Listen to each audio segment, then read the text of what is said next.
Good morning! Today is my first month. The first month of due after the surgery. I mean, the transplant. Ito po, ginagamit ko pa itong binigay nilang po. I-apply ko lang po ito bago ako magsa-shower.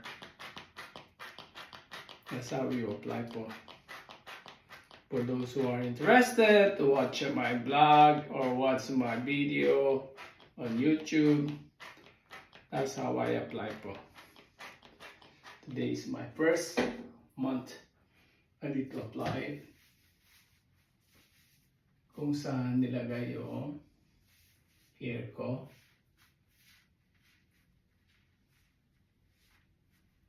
Bago ako mag-shower, I need to stay this until 5 to 10 minutes bago ako mag-shower.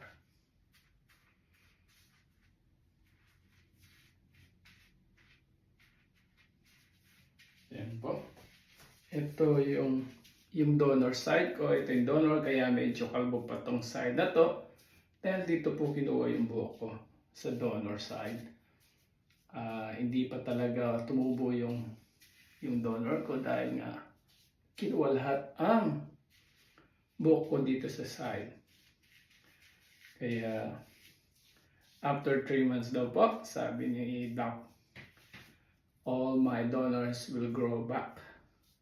Kaya ganito po ang pag-apply. And then after that, magsha-shower na ako in 10 minutes po. Make it a little bit dry. Mag-dry itong foam na to bago ako mag-take a shower. Yeah. Ganito lang po ang pag-apply. For those who are interested, let me know po. Makipag-contact po kayo. Bago nyo gawin is a lot of things to say. Mapag-usapan natin.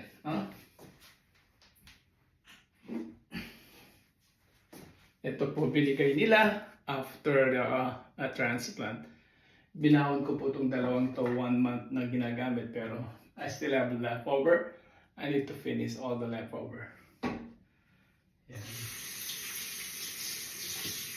Hintayin ko lang po siya ng mag-dry ng konti bago ako mag-shower. Ayan. Bago ako mag-shower, medyo ayan po ang look. Pwede nyo lang tingnan. Ayan. Kaya medyo red pa po itong side na to dahil yan po ang donor side, no? Ayan po ang donor side. Yan ang donor side po. Ang donor side po yung nasa sa likuran. Kung saan nila kinuha yung buhok ko at inilagay sa taas. Alright, thank you for watching. That's for today. Today is my first month and then I'll take a picture later para makita nyo.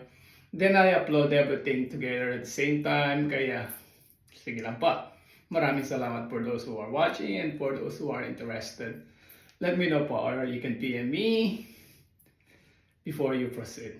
Maraming salamat. God bless and be blessed. And be blessing to others. Maraming salamat po.